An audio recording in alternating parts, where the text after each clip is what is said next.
তো যেটা বুঝাইতেছিলাম, আমাদেরকে আল্লাহ বুদ্ধিমান তৈরি করছেন, কিন্তু আফসোস সৃষ্টির ভিতরে সবচেয়ে বুদ্ধিমান হওয়া সত্ত্বেও, উম্মতের ভিতরে সবচেয়ে বুদ্ধিমান হওয়া সত্ত্বেও আজকে আমাদের বুদ্ধি ক্ষণস্থায়ী জীবনের পিছনে লাগতেছে। উচিত ছিল না। আল্লাহ লাগাইতে যে আমাদের লাভও হয় নাই। অর্জিত তো হয়েছে দুনিয়া বটে, অর্জিত হয়েছে বটে। একটু আগেই আমি দেখাইলাম যে মুসলমানের ডাইনে কেউ নাই, বামে কেউ নাই, আগে কেউ নাই, পিছে কেউ নাই। যে ছিলেন উনিও এখন মুসলমানের দিকে তাকায় না। যে ছিলেন উনিও আল্লাহ রসুলও তাকায় না। হাদিসের শব্দ দিতেছি আমি। আল্লাহ রসুল বলছে এক সময় আমার উম্মতের আসবে, হুম বারিগুম মিন্নি আনা বারিগুম মিনহুম অহুম বুরাআউ মিন্নি। আমিও তোমাদের দিকে তাকাবো না, কেননা তোমরা আমার দিকে তাকাও না। আমি পুরো হাদিস দিতেছি। সায়াতি আলা উম্মতি জামান ইউহিব্বুনা খামসা ওয়া ইয়ানসাউনা খামসা। আমার উম্মত 5 জিনিসকে ভালোবাসবে। ইউহিব্বুনা দুনিয়া ওয়া ইয়ানসাউনাল আখিরাহ। দুনিয়াকে ভালোবাসবে, আখিরাতকে ভুলে যাবে। ইউহিব্বুনাল কুবুর ইউহিব্বুনাল কুসুর ওয়া ইয়ানসাউনাল কুবুর। বাড়িঘর ভালোবাসবে, কবরকে ভুলে যাবে। ইউহিব্বুনাল হায়াত ওয়া ইয়ানসাউনাল মাউত। জীবনকে ভালোবাসবে, জীবিত থাকা ভালোবাসবে, মউত ভুলে যাবে। ইউহিব্বুনাল মাল ওয়া ইয়ানসাউনাল হিসাব। পাত্তি ভালোবাসবে, হিসাব ভুলে যাবে। পাত্তি চিনেন তো? ঢাকায় মানুষ না চিনলে আর কে চিনবো, ঠিক না? পাত্তি ভালোবাসবে আর কি হিসাব ভুলে যাবে। ইউহিব্বুনাল খালকা ওয়া ইয়ানসাউনাল খালিক। সৃষ্টিকে ভালোবাসবে, স্রষ্টাকে ভুলে যাবে। যুবকদেরকে জিজ্ঞাসা করেন 14 তারিখে ফুল দেয়, হোটেলে নিয়ে খাওয়ায়, যা খাইতে চায় তা খাওয়ায়, আবার পার্সেলও দেয়। পারে না কলজাটা বাইর করে বুনা করে আবার লগে দিয়ে দিতে, ঠিক না? অথচ ওকে যে আল্লাহ যৌবন দিল, ওই আল্লাহর নাম 24 ঘন্টা একবারও হয় না। এখানে কয়জন আছে ডেলি 200 বার আল্লাহ বলেন?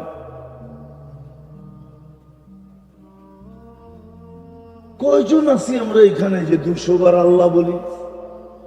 অথবা শ্বাস প্রশ্বাস তো নেন ডেলি 1,60,000 বার, নেই 80,000 বার, ছাড়ি 80,000 বার। যদি মেশিন দিয়ে বাহির করতে হইতো, রাগ হয় না, ডাকায়রা এই জায়গা জমিনের চড্ডি বড্ডি সব গলে যেত। ডেলি 80,000 বার কার্বন ডাই অক্সাইডকে মেশিন দিয়ে বাহির করতে হইতো। কার্বন ডাই অক্সাইডকে আল্লাহ 80,000 বার ডেলি আপনার আমার ভিতর থেকে বাহির করে। এই জন্যই আপনি 80,000 বার শ্বাস নেন। শ্বাস নেন পিওর অক্সিজেন, ছাড়েন এটা কি কার্বন ডাই অক্সাইড, দূষিতটা বিষ। এটা আপনার ভিতরে জমা হয়, অক্সিজেন যায় ওইটাকে পেঁচায়া বাহির করে দেয়, বেরো। বন্দা কিন্তু আল্লাহ কষ্ট দিলে খবর আছে, বেরো। 80,000 বার বাহির করে দিলি। বলেন যুবক তো আল্লাহ ভুলে গেছে,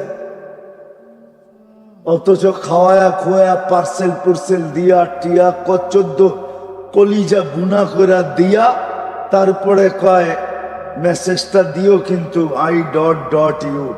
তারপরে বাড়ি যেয়ে দেখা যায় চোখের আড়াল তো মনের আড়াল, যাইয়া মেসেজ ভুলে গেছে। আমার 1 বছর পরে দেখা হয়েছে, কিরে মেসেজ কই? যে চোখের আড়াল, মনের আড়াল। এই জন্য শেষ জায়গায় চলে আসছি। আসেন বুদ্ধির পরিচয় দেন,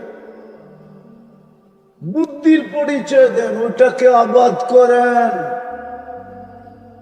আর দ্বিতীয় হলো বুদ্ধির পরিচয় দেন, আল্লাহ আল্লাহর রসুলকে পক্ষে নেন। কে পক্ষে? আল্লাহ এবং আল্লাহর আল্লাহর পক্ষে নেন, পক্ষে পক্ষে নেন। মুসলমান আজকে আল্লাহ আল্লাহ রসুলকে পক্ষে নিতে পারে না। তো যেটা বলতেছিলাম হাদিস, তখন আল্লাহ রসুল বলছে পাঁচটাকে ভালোবাসবে, পাঁচটা ভুলা যাবে। ইউহিব্বুনাল হায়াত ওয়া ইয়ানসাউনাল মাউত, ইউহিব্বুনাল কুসুর ওয়া ইয়ানসাউনাল কুবুর, ইউহিব্বুনাল মাল ওয়া ইয়ানসাউনাল হিসাব। এরকম সৃষ্টিকে ভালোবাসবে, স্রষ্টাকে ভুলা যাবে। আজকে পাঁচটাই সত্য। কি সত্য না? আল্লাহ রসুল বলছে আনা বারিয়্যুম মিনহুম, আমি তোমাদের দ্বার দাঁড়ব না, কেননা তোমরা আমার ইজ্জত রাখো না। আর আল্লাহ বলতেছেন ফামুতু বিআইয়ি আউদিয়াতিন তামুতু, নাইলে ফিলিস্তিনের মানুষ মরে। ঈদের দিন, ঈদ গুলিয়ার লাশের ভিতরে এখন পর্যন্ত মিছিল, লাশের মিছিল ফিলিস্তিনে। অথচ দুনিয়ার সবচেয়ে বেশি আবাবিলের বসবাস যেই জমিনে, সবচেয়ে বেশি আবাবিল বাস করে ফিলিস্তিন, শামে। আল্লাহ হুকুম দিলেই তো পারে। আমি ঘুরা বলতেছি না, ঘুরা না, আপনি আমাকে আনাড়ি মনে করেন না। 7 মহাদেশ আমার দেখা শেষ, দুনিয়ার উন্নত বিশ্ব সব দেখা শেষ। আমি এই পর্যন্ত 99টা দেখা গেছি দেশ, কোনটা আমি 12 বার 14 বারও গেছি। সেঞ্চুরি পুরা করতে পারি আলহামদুলিল্লাহ, ব্যবস্থা হয়ে আছে। শুধু আমি টিকিট কাটি না, দেখা যাই না, দেখা হয় না। দোয়া করেন, হজের পরে ইনশাল্লাহ পুরা করবো, এক চোটে 10-12টা ব্যবস্থা হয়ে আছে। আমি দেখা বলতেছি আপনাদের, দুনিয়ার সবচেয়ে বেশি আবাবিল বাস করে শামে, ফিলিস্তিনে। আল্লাহ হুকুম দেয় না কেন? কেন দিবে? আজকে আল্লাহ নারাজ হয়ে গেছে। এই জন্য বুদ্ধির কাজ হলো আল্লাহকে সঙ্গে না, আল্লাহর রসুলকে সঙ্গে না। এই জন্যই মুসলমানকে বুদ্ধি দিছিলেন। ওলামাদের কাছে আছে ডোজ, আছে ডোজ, আসেন ওলামাদের কাছে। আজকে তো আমরা সবাই মনে করি সব নেটে পেয়ে যাব। নেটে কোত্থেকে পাবেন আপনি? কি তো কোত্থেকে আপনি শিক্ষিত? ডুব দিতে পারলেই কি ডুবুরি হয় নাকি? না ডুব দিলেই ডুবুরি হয়ে যায়? আপনারা পারেন না ডুব দিতে? কি আগে তো পানি ছিল, ঠিক না? কি বর্ষাকালে ডুবার নাই? হ্যাঁ, এই জন্য কি আপনি ডুবুরি নাকি? ডুবুরি ভিন্ন জিনিস, ডুব দিতে পারলে ডুবুরি হয় না। কিছু লেখাপড়া জানলেই শিক্ষিত হয় না, শিক্ষার দ্বারা ভিন্ন আছে। ওলামাদেরকে আছেন, শিখেন যে আল্লাহ কিভাবে সাথে হবে, আল্লাহ রসুল কিভাবে সাথে হবে, আল্লাহ কিভাবে পক্ষে হবে, রসুল কিভাবে পক্ষে হবে।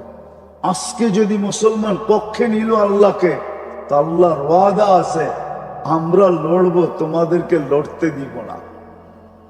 এটা আল্লাহ শুরু দিন বলে দিছেন, বদরের যুদ্ধে বলে দিছেন ওমা রমাইতা ইদ রমাইতা ওয়ালাকিন্নাল্লাহ রমা। আমরা লড়ছি, আপনি লড়েন নাই। আমি যদি আল্লাহকে প্রশ্ন করি, আল্লাহ কোথায় মদিনা, কোথায় বদর, এই গরম, এই রমজান, তাহলে এত দূরে বন্ধুকে নিয়ে আসলেন কেন? তা আল্লাহ জবাব দিতে চায়, দর্শক না, বন্ধু না আসলে তো খেলা জমবে না। আমি বন্ধুরে আনছি খেলা জমানোর জন্য, আর দর্শক না হইলে খেলতে ভালো লাগবে না। এই জন্য দর্শক হিসাবে আনছি, খেলবো আমি।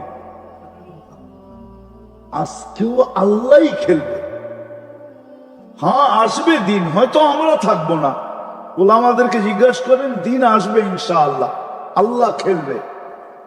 আসবে দিন, অচিরেই আসবে। ইমাম মেহেদী আলাইহিস সালাম আসার সাথে সাথেই ওই দিন চলে আসবে, যেই দিন আল্লাহ খেলবে। আমাদের খেলতে হবে না, আমাদের শুধু দর্শক হিসাবে নিবে বা খেলা জমানের জন্য নিবে। যা হোক, এটা তো দুনিয়ার বিষয়, আখেরাতের বিষয়। বুদ্ধিমানের পরিচয় দুইটা, আখেরাত বানান, ওটাকে আবাদ করেন, ওটাকে আবাদ করেন। ও মেরে দোস্ত, এইবার যারা হজে যাবেন, হজে, ঠিক না, জমজম টাওয়ার তো দেখবেন, ঠিক না? আমি যদি আপনাকে বলি জমজম টাওয়ারটা যতটুকু উঁচা, এতটুকুই এটা উঁচা পাহাড় এখানে ছিল, যার উপরে তুর্কি বাদশার বাড়ি ছিল। তুর্কি বাদশাহ ওইখান থেকে বসে বসে হেরেম দেখতো। আপনি কি বিশ্বাস করবেন? গত বছর কেউ হজ করছেন এখানে? হ্যাঁ, গত বছর কেউ হজ করছেন? 2-1 বছরের ভিতরে কেউ হজ করছেন এখানে? জমজম টাওয়ার দেখছেন না? হ্যাঁ, আপনি যদি বলি ওইটা সে এতটুকুই উঁচা একটা পাহাড় ছিল। আমি তো 89-তে দেখছি। জমজম টাওয়ার তো ওদিনই তৈরি হলো, ঠিক না? কি বলেন? যদি বলেন আমুলিয়া টাউনটার ভিতরে বর্ষাকালে 30 হাত পানি হইতো, কি এই যুগের কেউ বুঝাইতে পারবেন? না, হইতো না। হ্যাঁ হ্যাঁ, এই ঝিল কোন পর্যন্ত ছিল? এই ঝিল তো খিলগাঁও পর্যন্ত ছিল। হ্যাঁ, এই ঝিল তো টেলিভিশন সেন্টার পর্যন্ত ছিল। এই ঝিল তো মুগদার পার পর্যন্ত ছিল, যেখানে মুগদার রাস্তা, এইখানে লাকড়ির গাড়ি নৌকা ভিড়ত, আর আমরা এখান থেকে কিনা নিতাম। বর্ষাকালে বাঁশ কিনতাম, লাকড়ি কিনতাম, এইখান থেকে কিনে নিয়ে যেতাম মুক্তার পাড়ে, যেখানে স্টেডিয়াম না, স্টেডিয়ামের এই পাশে। এই পর্যন্ত তো যে নৌকা থামতো, ডুবতো তো সব এই ড্যামরা দিয়া। কয়েক পানি তো আমুলিয়া। আর এখন তো মাশাআল্লাহ, যে বাংলা হইতেছে, আসার সময় দেখা আসলাম। হ্যাঁ, আমার পোলাপান রে আইনা দেখাইলো, করবো বাবা তোমার কি মাথা নষ্ট? এইখানে হয়তো 30 হাত পানি। এরকমই মেরে দোস্ত, এই জন্য আসেন, সাফ কথা যেটা বলতেছিলাম, আসেন আখেরাত আবাদ করি। আল্লাহকে সঙ্গে নেই, রসুলকে সঙ্গে নেই। আর এটা শিখতে হবে। এই উম্মতের জন্য সহজ, কোনো কঠিন না। আজকে দুটা কাজ করতে হবে। একটা, অতীতের থেকে তওবা করতে হবে। তওবা নিজের সঙ্গী বানায় নেন।